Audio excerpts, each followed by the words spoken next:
Greetings and welcome to another River Radio Sports Central podcast powered by our friends at NovaCare Rehabilitation. Alongside Matt Varney from 103.5 ESPN, I am Darren Kinnard. And often, Matty, we have talked about weather and the way it affects scheduling and stuff. And we have some schedules that have been affected and schools that have been affected, but it's not been by weather. It's been by sickness. That it has. And a lot of teams have also tried to push through it this week as well. And they've had varying results from it, without a doubt. But, yeah, that's something that gets forgotten about a lot of the times when we get into, as we were talking about last week, the dog days of the basketball season, about and the other winter sports as well, just about the fact that, you also have this that always seems to get forgotten about, and sometimes a game will get canceled or get postponed, and then you're scrambling in the final 3 weeks to get that game made up, especially if it's a conference game. So, it's definitely here and affecting teams, but luckily, it seems like a lot of teams are starting to come out of that, at least. Yeah, I mean, we see, somebody tweaks an ankle or somebody is injured or whatever, and that's we've kind of become numb to it, I guess, for lack of a better term. It's just part of the game. And, with this, I mean, last week with the that Harrisburg-Vienna final at the El Dorado Lady Eagle Winter Classic, I mean, Harrisburg had one of their top players, Hannah Rohr, out. She's in a walking boot, but she was at least on the bench. Yeah. But Jenna Waters for Vienna is at home with the stomach flu. And then you've got more situations this week. And we had several schools. We're recording on Friday. Several schools that went ahead and took a 3-day weekend this weekend and let some disinfecting go on in the school, this, that, and the other. But where that kind of came into play was Hardin County was one of those schools. And they're in the GEC semis tonight. I messaged Coach Lane. I said, "Are you guys playing?" And he said, "Yeah." He's like, "I had, a lot of my guys out sick." He's like, "But they're kind of coming back, and we'll let it go and let her rip, so to speak." And it's just another obstacle that teams have to deal with. Yeah, I know Ziegler Royalton also going through that a little bit as well. And so they've had their games affected this weekend some. And then also Harrisburg went through it as well. They had 2 starters out due to sickness on Tuesday when they saw Hamilton County, and then when they had their makeup game with Murfreesboro on Wednesday, they ended up moving the game from a 7:30 varsity start to 6:30 because Harrisburg said, "We don't have enough JV games to be able to, or guys to play the game," and so it ended up being just a varsity-only contest. But yeah, it's affecting everybody in its own ways. But like I said, it looks like a lot of teams are starting to come out of it, at least enough where they can throw together a team to go play games. Of course, if it's a semifinal game in a tournament, you hate to see a team affected that way, but that's also how it comes down to sometimes. And, and we're not immune to it. No. I mean, you've gone through it. I've gone through it. In fact, for me, as you can probably hear, it's been a bad week. I mean, as we said before we went on air, it could have been worse. It could have been last week with all the tournaments. But, went through and shot all these games and stuff. And then just Sunday just felt like a Mack truck had hit me and, really didn't feel great much of the week, and so the pile of editing sat there, and so I'm just now getting finished through that. So even though it's games and stuff that happened last week, it's going to get posted, and so just a little peek behind the curtain is, look, nobody's immune to it. No, well, I remember last year for sure, and I want to say 2 years ago as well for Murfreesboro going up to Sparta. I distinctly remember last year, and I'm almost positive it was 2 years ago as well, that I had some sort of bug. Last year especially, that first game of that tournament, I remember I sounded awful. I could go find the clips, and, man, it did not sound good. But, someone's got to go and do the job, unfortunately, and when you're not feeling good and you're the man for the job, you just buckle up and do it, just like these kids do. Right. They say, "Coach, I'm feeling good enough," and they go ahead and put together the best performance that they can forward, just like we do. Let's talk about last week. What we talked about, more than 20 tournaments, just a ton of games, certainly a lot of interesting results. Most of the entire tournament fields were not terribly impressive as far as depth of competition. There were a couple that stood out. The Highland Girls, the Nashville Boys tournament stood out. But each tournament seemed to have really good championship nights and good matchups for the trophies. What stood out to you about last week? Well, obviously, I think the big thing was Meridian and what they did at the BIT, leading Heron by a boatload. Heron coming back, forcing overtime, but still Meridian having the extra gas to go ahead and win in overtime. And then they go the next night after having played 5 quarters the night before, and they beat Benton on Benton's home floor. That was probably the most impressive thing that we saw out of last week. There was a lot of impressive things. That was probably the most impressive that I saw. Just being at Sparta also, I was really impressed at the fact that Trico ended up in the 3rd place game and ended up winning it. They've only got 4 wins on the season as of today, but a lot of those wins came last week, so it was a great week for the Pioneers as well. Want to give them a shout-out. And then it was a great game. Also, you and I both saw Pinckneyville, Murfreesboro at Sparta, not to be focused on them particularly, but just that was a fantastic game. Clearly, Pinckneyville had the benefit of sitting a lot of their guys the night before and a few games that week, whereas Murphy was fighting tooth and nail all week. But it was a fantastic game. Pinckneyville ended up coming out on the better end of it. But I think a lot of people in that gym that night were saying, when's Chapter 2 for that matchup? And we'll see if that happens. But it was a great game. Well, and that's the thing with Murfreesboro, for me personally, and I don't see them obviously as much as you do, but I'm like, I think this is a pretty good team. Yeah. And then after seeing that and them going tooth and nail with Pinckneyville, yeah, that is a pretty good team. Yeah. And so it makes me think that when you look at that side of the subsectional, obviously Benton's been very good. Right. But I think Murfreesboro is the solid number 2 seed there. I was thinking about that yesterday, and I was like, I think that at this point they have to be the solid number. A lot of bad things would have to happen in the next 2 weeks for them not to be at this point.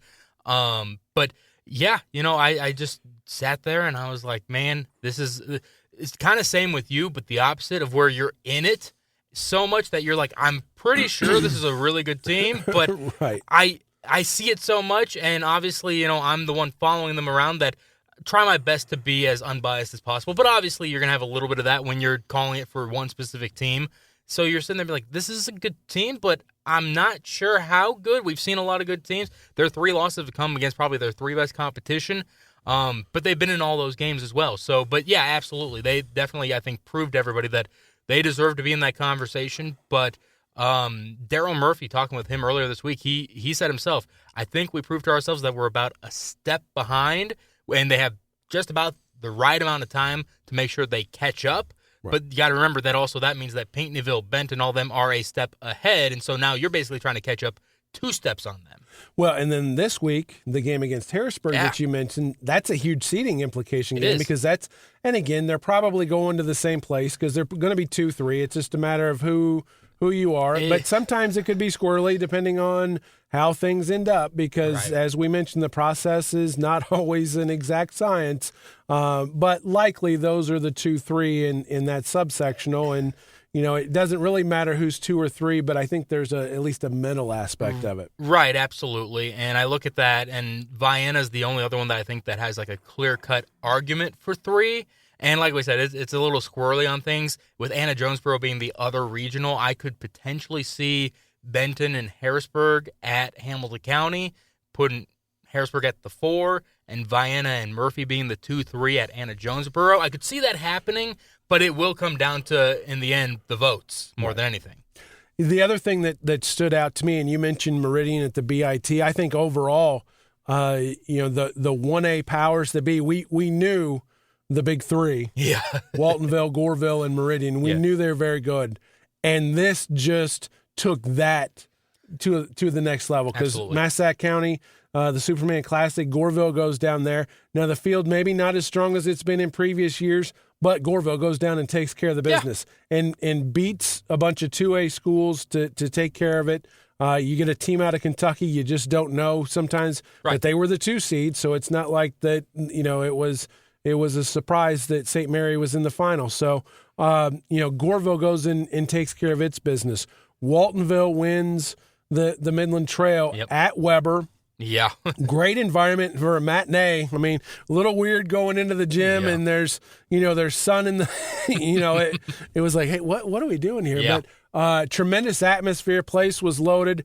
Nathaniel Marlowe is maybe the best player, individual talent in the region. And again, it's that thing. Everybody knows he's going to shoot, and they defend him accordingly, and he still gets 33. Right. Yeah. And then Goreville plays them last night and holds him to 21. Yeah, So that was impressive. An impressive effort from them. And again, that's another game with, postseason type implications. But again, I thought those three teams really solidified their mark that, we are it. We're the one of us is going to be going to state. Absolutely. And that was reflected this week in the SI basketball poll that's done here at River Radio, and the fact that all three ended up. Meridian had been not ranked. They were right there on the outside looking in for several weeks, and they finally break back into it, all three of them there in the bottom half of the top 10, but they're still all right there and making their cases. And, man, they're all looking good right now. And I'm sure we'll talk about it here, but that does bring us to tonight and tomorrow for Waldenville with huge tests that will definitely put their undefeated record to the chopping block, perhaps, but nonetheless, they get probably the best opportunity they possibly could this weekend. Yeah, and of course they are still in the Midland Trail still does a conference tournament, so the midwinter aspect not really a factor for them. But then this week is, and it's it's an all South 7 weekend. They're at Marion tonight, and then they play at the Pinckneyville Shootout tomorrow. They're playing Centralia. So on short rest, even it's a 1:30 game in the afternoon. You're going to face the two top teams in the South 7 or two of the top three. And you're a 1A team. You're a really good 1A team. And again, I don't care what happens this weekend. I think it's a win for the Spartans. Yeah. Now, if they come out of it 1-1 or 2-0, then look out. Exactly. I think that really would be a big deal. But then also you look at Meridian, I think still has at Centralia later. Yes. And then I believe they've added Columbia in a game that's going to be played at Pinckneyville, we're going to meet in the midway.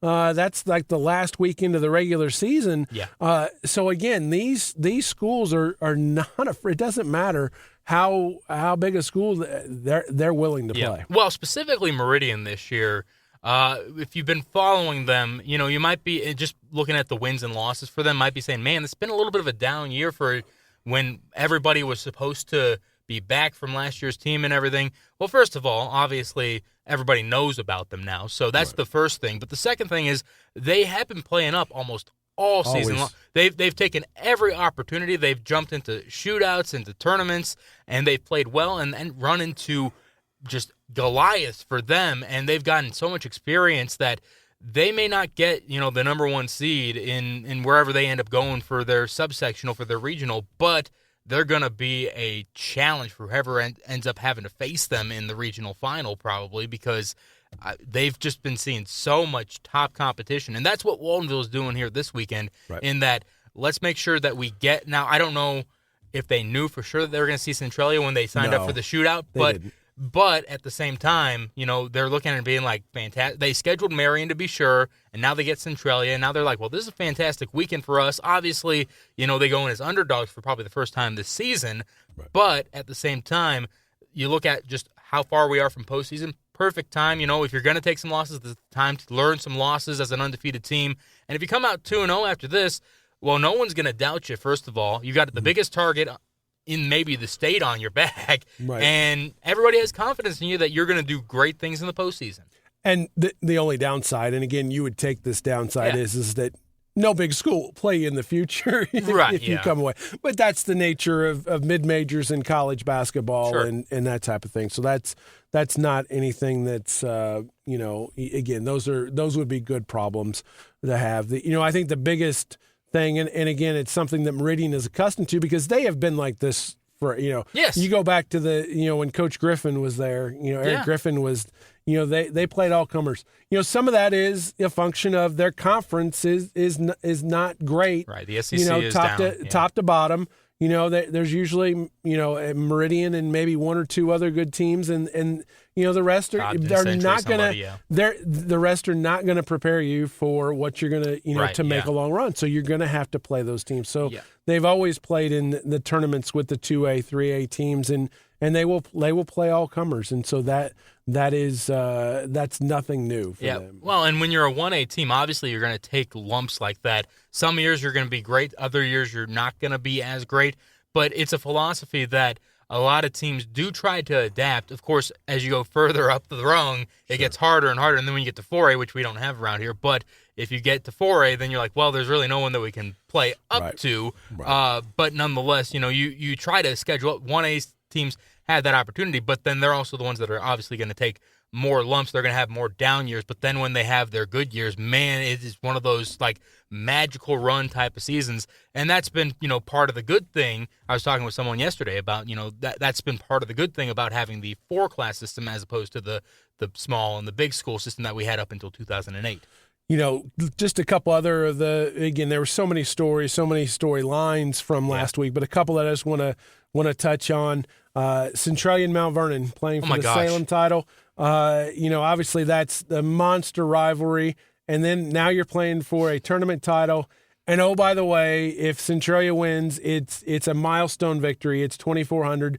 The Orphans did take care of their business. They won 44-32 to take home the title, to get win number 2,400, to do it against a rival, and the freshman, Archie Guai, MVP of the Salem Invitational Tournament, too. I believe they said the first freshman to win MVP there as well. So he's done that at the Centralia Holiday Tournament. He's done it at the Salem Invitational.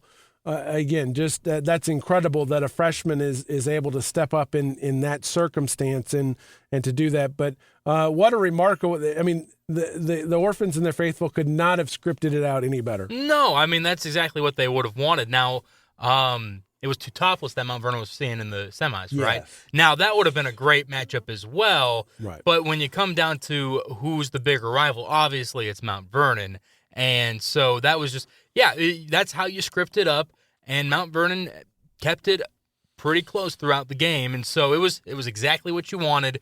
And Centralia gets to be the big winner on all of it. For every angle that you take from it, they get to be the big winner, and they continue to lead the nation in wins in a program. And in looking at the seedings in 3A, that's going to be fascinating with Centralia, Marion, and Mount Vernon all in there 1, 2, 3.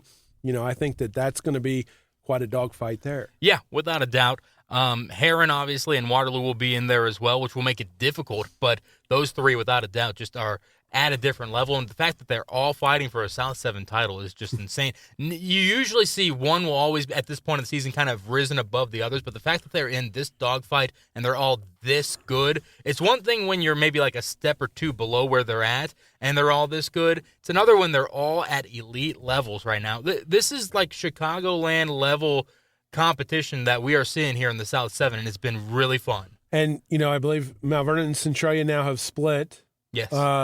Centralia has beaten Marion. Yes. Marion has not played Mount Vernon because the first one was supposed to be during the ice week. I don't think they're going to play before the seedings come out. So it's going to be very interesting to see how that shakes out because, again, taking away from, whether it's Heron or whether it's Olney's, the 4 or the 5, whatever, whoever gets the top seed is going to avoid the other two. That's right. Because 2 and 3 are going to end up in the same regional, and so that could be any combination of. Right now, I would guess it probably would lean towards Centralia 1, Marion and Mount Vernon 2 and 3. But again, however that ends up shaking out, whoever's one avoids the other two. Right, exactly. And I think you're right just for the simple fact that, Centralia has beaten Mount Vernon more this season at this point. Even though it wasn't a conference game, last Saturday matters without a doubt. And so, it kind of looks like that's probably going to be the case at this point. But whoever's the 4 seed, you miss those two, but then you get the 1 seed. It's a catch-22. Right, no doubt. The other one I want to touch on is that Highland Girls Tournament. Yes. Nashville loses on a buzzer beater to 4A O'Fallon by a point. And this just kind of shows O'Fallon's not quite what they have been, but what they have been is the 4A state champions a couple years in succession. And so you see that Nashville is that force to be reckoned with. Yes. Again, not that we had questions, but I think that with that particular week, they whacked Mater Dei by 25 in the semis, and then they lose to O'Fallon on a buzzer beater. And so this is a team that's going to be a factor. And again, how that subsectional plays out interesting seed-wise, it's likely, since Central has a head-to-head win against Nashville, Breese Central's probably going to be the one. That means Nashville and Carlisle are probably going to be the 2 and 3. Mater Dei has struggled a bit and will be the 4, and so you're going to have rivals, likely Central and Mater Dei together, and then you're going to have Nashville, and I believe Carlisle's a host, so Nashville's going to have to go on the road in the regional. So it's a fascinating picture because it's tough, number one, and then number two, just kind of the subplots that make it even more enticing. Yeah, but every time that you just see a Nashville score flare up at this point, also like last night they beat Benton by about 50. Yeah, like it's like they clearly are rolling on all cylinders and they're ready for the postseason to begin. And so, I mean, I think they're prepared for whatever comes their way. But yeah, I mean, if they have to go on the road, technically on the road, obviously if you meet Carlisle, then yeah, you're on the road, but it's still one of those things where it's like it's like what I tell people with the Super Bowl. I say I don't bet against Patrick Mahomes. I used to say I don't bet against Tom Brady. Now it's I don't bet against Patrick. I don't bet against the Nashville Hornets. That's how it goes. Well, and when you look at their road last year to the state finals, they had to beat Mater Dei in the regional final at Mater Dei. That game had been iced out on Friday night. Right. So I was able to cover it. That was the same day as the wrestling state in Champaign. And so I'm like, I can go to Breeze and just hit right up and get there. No problem. Well, then that game goes 4 overtimes. Of course. And so where I thought I was going to have an easy cruise to Champaign, now all of a sudden I'm having to drive like my hair's on fire to get there on time. But it was a 4 overtime thriller, but it was at Mater Dei. So it's nothing that Nashville has not seen, even though, this is a predominantly still young squad. Yeah. They've seen some things. Absolutely. And then one other one that I actually wanted to touch on real quickly was Marion winning theirs. Yes. And I had been told the Friday before when they were going to see Breese Central in the semifinals, I had been told that their seniors had never won a tournament in high school, which, I mean, when you think about it, like that is kind of tough to go 4 years and not to have won a tournament is very tough. So it was like, this is your last chance, Marion. And they went out and they beat a very good Breese Central team, which, when you look at Marion, they probably should, but still it's Breese Central. Right. Still a very good 2A. And then you see Waterloo, who you could see in a regional or a sectional. And so just the fact that they did all that, and then they finally get that first tournament was great for Marion. And early they were down in that game. Yeah.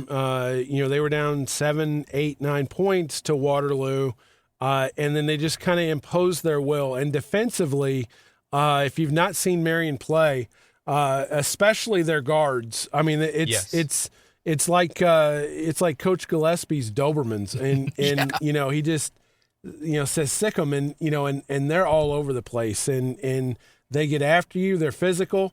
Now, some of it will be, they almost kind of play, for the older crowd, the old Nolan Richardson Arkansas Razorback, 40 minutes of hell. You can't call everything. No, you can't. And so in a game that's called super tight, they may struggle because they are very physical. Right. And their guards flat get after people. Yeah, without a doubt. And then their forwards are just magic to watch sometimes. They're skilled. Very skilled, very smooth for the most part. Just it's a fun team to watch that, going to Centralia. They had the lead at Centralia back at the beginning of January, and then Centralia just kind of pulled a rabbit out of their hat and was able to escape their own home floor with a victory. But nonetheless, when we talked about those 3 South 7 teams, I could see any of them being the last one standing.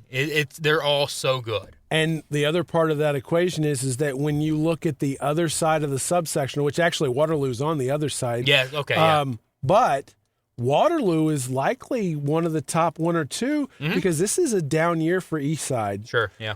And there's no monster that's sitting over there.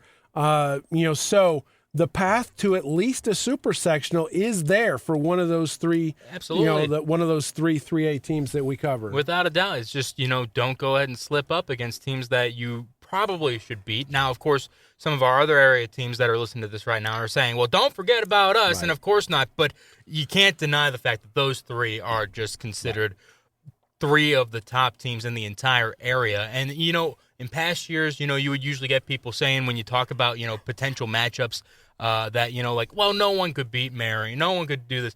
But, like, right now, it's actually legitimate that you have those three, and then it's probably Pinckneyville, and then Benton's in that conversation, but from recent losses, I think some people have cooled off on them a little bit. So I think those 4 teams and then everybody else. Right. And then you've got what do you do with the 3 1A teams? Where do they fit in the equation? So, again, it's going to be fascinating. Next week, the girls' seeds and pairings will come out.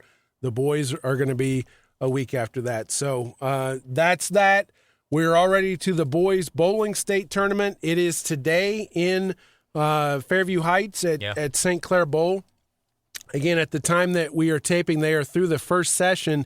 Harrisburg is third in the standings through the first session. They bowl 3 games, have lunch, and then bowl 3 more games. And then Salem, the other area team, and the 2-time defending champs, they're 11th. Top 12 make it to tomorrow, and then the top 30 not on those 12 teams will advance individually. Right. We have a couple of local bowlers, Carterville's David Lutchka as well as Evan Flath both made it. And Lutchka is in the top 5. I believe he's actually third individually through the first session. Evan Flath is in the top 40, and so he has a great chance to advance. And so, again, that's the day 2 will be Saturday at St. Clair Bowl, and then it's just the top 12 teams and those top 30 individuals. Last year, Salem kind of rallied late to get Harrisburg, so we had 1-2 in the finish there. And again, Harrisburg is in the fight so far, standing third through this. And so again, you see kind of the opportunity that this region has, really put forth some quality, and you had a great chance to bring home more hardware this year. Yeah, without a doubt, and I hope that's the case. The past couple of years, it's been fun being able to say that.